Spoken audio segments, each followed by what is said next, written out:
ధరణికి నొప్పులొస్తుంటే హాస్పిటల్‌కి తీసుకువెళ్తారు కదా! ధరణిని లోపలికి తీసుకువెళ్ళి డెలివరీ చేస్తూ ఉంటే, బయట శైలేంద్ర, దేవయాని ఎవరు పుడతారు అని మాట్లాడుకుంటూ ఉంటారు కదా! జగతికి వారసుడున్నాడు కాబట్టి, నాకు కూడా వారసుడుంటే బావుంటుందనిపిస్తుందిరా అని అంటుంది. అదేంటమ్మా! ఇక్కడ కూడా ఇలా కూడా కాంపిటీషనేనా నీకు జగతి పిన్నితో? అని అంటాడు శైలేంద్ర. అవునురా! మా తోటికోడళ్ళ అనుబంధం అలాంటిది. మా తోటికోడళ్ళ మధ్య పోటీ కూడా అలాంటిదే. ఇప్పటికే కాదు, ఎప్పటికీ జగతితో నేను పోటీ పడుతూనే ఉంటాను. జగతి అంటే గుర్తొచ్చింది. జగతి మహేంద్రలకి ధరణికి నొప్పులొస్తున్నాయని ఫోన్ చేసి చెప్పరా? అని అంటుంది దేవయాని. ఇప్పుడెందుకులే అమ్మా!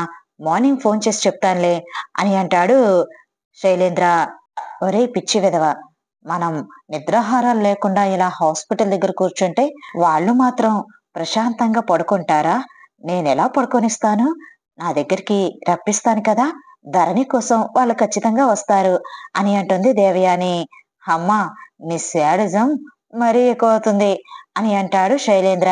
అంతలో ఫణీంద్ర వాళ్ళిద్దరి దగ్గరికి వచ్చి, ఏంటి ఏదో అంటున్నారు? అని అంటాడు. ఏమీ లేదండి.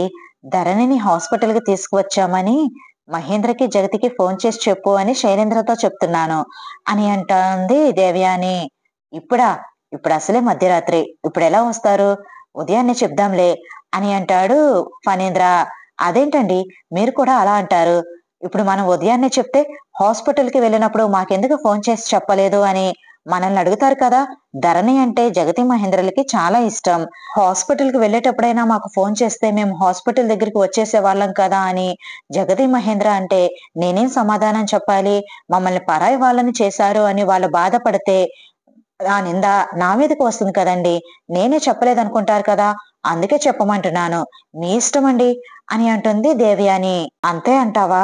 ఈ టైంలో వాళ్ళని ఇబ్బంది పెట్టడం ఎందుకు అని అంటాడు ఫణీంద్ర. ఇబ్బంది పెట్టడం ఎందుకు అని మీరనుకుంటున్నారు. కానీ చెప్పకపోతే వాళ్ళు ఫీలవుతారు అని నేననుకుంటున్నాను. మన తప్పు లేకుండా మన బాధ్యతగా చెప్తాం. రావడం రాకపోవడం వాళ్ళిష్టం కదా! లేకపోతే ఫోన్ చేసి విషయం చెప్పి రేపే రమ్మని చెప్పండి అని అంటుంది దేవయాని. అవును. ఇది కరెక్ట్ అని ఈ ఆలోచన బాగానే ఉంది అని మహేంద్రకి ఫోన్ చేస్తూ ఉంటాడు ఫణీంద్ర. మహేంద్ర ఫోన్ రింగ్ అవుతూ ఉంటుంది. మహేంద్ర నిద్రపోతూ ఉంటాడు. ఫోన్ రింగ్ అవుతూ ఉంటే ఆ శబ్దానికి మెలకువొస్తుంది. ఈ టైంలో ఎవరు ఫోన్ చేస్తున్నారబ్బా అనుకుంటూ లేచి కూర్చుని ఫోన్ చేతుల్లోకి తీసుకుంటాడు. ఫణీంద్ర నంబర్ చూసి అన్నయ్య ఏంటి ఈ టైంలో ఫోన్ చేస్తున్నాడు అని అనుకుంటూ ఉండగానే జగతి కూడా లేచి కూర్చుని ఈ టైంలో ఎవరు మహేంద్ర ఫోన్ చేస్తున్నారు అని అంటుంది. అన్నయ్య ఫోన్ చేస్తున్నాడు జగతి. ఏమై ఉంటుంది ఇంత అర్ధరాత్రికి ఫోన్ చేస్తున్నారు అని అంటాడు మహేంద్ర. ఏమయ్యుండదులే మహేంద్ర. నువ్వేం టెన్షన్ పడకు. బావగారు ఎందుకు చేస్తున్నారు ఏంటో. ఫోన్ లిఫ్ట్ చెయ్యి అని అంటుంది జగతి. మహేంద్ర ఫోన్ లిఫ్ట్ చేసి అన్నయ్య అని అంటాడు. మహేంద్ర అని అంటాడు ఫణీంద్ర. చెప్పండి అన్నయ్య. ఏమైంది? ఈ టైంలో కాల్ చేశారు? అని అడుగుతూ ఉంటాడు మహేంద్ర. ఏం లేదు మహేంద్ర. ధరణికి నొప్పులొస్తున్నాయంటే హాస్పిటల్‌కి తీసుకువచ్చాము. అందుకే ఈ విషయం గురించి చెప్పాలి అని ఫోన్ చేశాను. మీరేం టెన్షన్ పడకండిలే. హాస్పిటల్ దగ్గర మేమున్నాం కదా! మేం చూసుకుంటాము. మీరిప్పుడు రావాల్సిన అవసరం లేదు. మీరు రేపు రండిలే మహేంద్ర. హడావుడిగా, టెన్షన్‌గా ఇప్పుడేం రావసరం లేదు అని అంటాడు ఫణీంద్ర. అదేంటన్నయ్య అలా అంటావు? మీరందరూ హాస్పిటల్‌లో ఉంటే, మేము మాత్రం ఇక్కడేం చేస్తాము? హాస్పిటల్‌కొస్తామన్నయ్య అని అంటాడు మహేంద్ర. ఏమైంది మహేంద్ర? హాస్పిటల్ అంటున్నావేంటి? అని అంటుంది జగతి పక్క నుండి. ఆ! మహేంద్ర, జగతినేం టెన్షన్ పడొద్దను. మీరు ఉదయాన్నే రండి అని ఫణీంద్ర ఫోన్ పెట్టేస్తాడు. మహేంద్ర ఇంకా ఫోన్ వంక చూస్తూ అన్నయ్య ఫోన్ కట్ చేసేశాడు అని అంటాడు. ఏమైంది మహేంద్ర? అసలు బావగారు ఎందుకు ఫోన్ చేశారు? ఎందుకు కట్ చేశారు? అని అంటుంది జగతి. ధరణికి నొప్పులొస్తున్నాయని హాస్పిటల్ అడ్మిట్ చేశారంట జగతి. మీరిప్పుడు రావద్దులే పొద్దున్నే రండి అని చెప్తున్నాడు అన్నయ్య అని అంటాడు మహేంద్ర. అవునా? మహేంద్ర ఇప్పుడే బయలుదేరదాం పద అని అంటుంది జగతి. సరే జగతి. అవును. రిషి వసూలుకి విషయం గురించి చెప్దామా? అని అంటాడు మహేంద్ర. రిషి వసూలుకా? పిల్లల్ని చూసుకోవాలి కదా మహేంద్ర. ఇప్పుడు వాళ్ళు కూడా అక్కడికి రావడం ఎందుకు? వాళ్ళు మార్నింగ్ వస్తారులే. పెద్దవాళ్ళుగా మనం వెళ్దాము అని అంటుంది జగతి. సరే. అంటే ఇప్పుడు వాళ్ళకి చెప్పకుండానే వెళ్దామా? అని అంటాడు మహేంద్ర. అవును మహేంద్ర. రిషికి తెలిస్తే రిషి కూడా వస్తాను అంటాడు. వసు ఇద్దరు పిల్లలతో ఎలా ఉంటుంది? లహరి పాపం గెస్ట్. లహరి ఏం హ్యాండిల్ చేయగలదు పిల్లల్ని? వాళ్ళకు తోడుగా రిషి ఇక్కడుంటేనే బెటరు. మనిద్దరం ఎలాగో వెళ్తున్నాం కదా! పద మహేంద్ర లేట్ అవుతుంది అని అంటుంది జగతి. సరే జగతి పద వెళ్దాం అని జగతి మహేంద్ర ఇద్దరు కూడా కారులో హాస్పిటల్‌కి బయలుదేరతారు. మమ్మీ నువ్వేమో వాళ్ళిక్కడికి రావాలి అనుకున్నావు. డాడీ ఏమో ఇప్పుడు రావద్దు రేపు మార్నింగ్ రండి అని ఫోన్ చేసి చెప్పాడు. వాళ్ళిప్పుడు రారు కదా మమ్మీ అని అంటాడు శైలేంద్ర. మీ డాడీ చెప్పినా వాళ్ళొస్తార్రా అని అంటుంది దేవయాని. ఎలా? అని అంటాడు శైలేంద్ర. ఎందుకంటే వాళ్ళలో మంచితనం, మానవత్వం, బంధుత్వం అనే అన్ని మంచి లక్షణాలు ఉన్నాయి కాబట్టి తప్పకుండా వస్తారు. మీ నాన్న వద్దని చెప్పినా వాళ్ళిక్కడికి వస్తారు అని అంటుంది దేవయాని.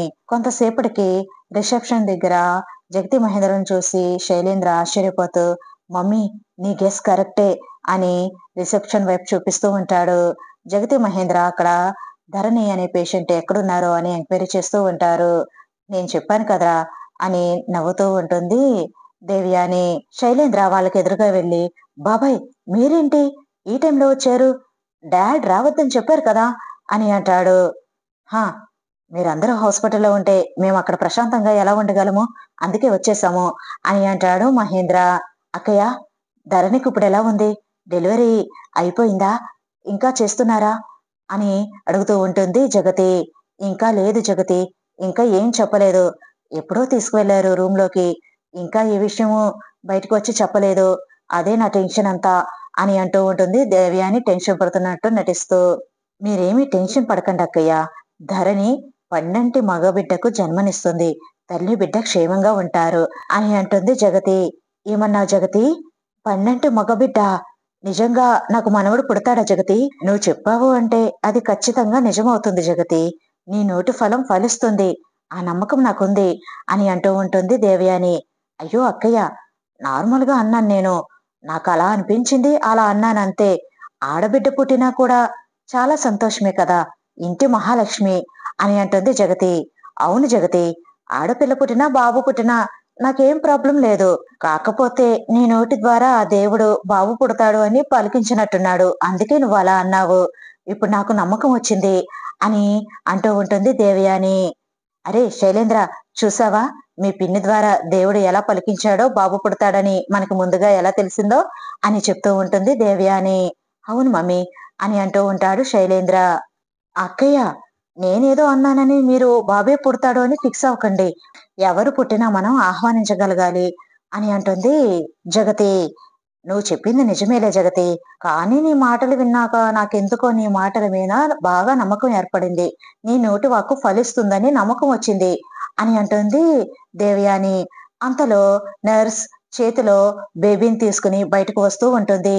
అది చూసి జగతి అక్కయ్య ధరణికి డెలివరీ అయినట్టుంది. బేబీని తీసుకొస్తున్నారు అని అంటూ ఉంటుంది జగతి. దేవయాని కూడా అటువైపు చూస్తూ ఎవరు పుట్టారో అని టెన్షన్‌గా అలానే నర్స్ వంక చూస్తూ ఉంటుంది. ఐ హోప్ వీడియో నచ్చితే లైక్ చేయండి ఫ్రెండ్స్. మన ఛానల్‌ని ఫస్ట్ టైమ్ చూస్తున్న వాళ్ళైతే సబ్స్క్రైబ్ చేసుకుని బెల్ ఐకాన్ ప్రెస్ చేయండి. షేర్ చేయండి, కామెంట్ చేయండి మీ అభిప్రాయాన్ని. Thanks for watching. By by.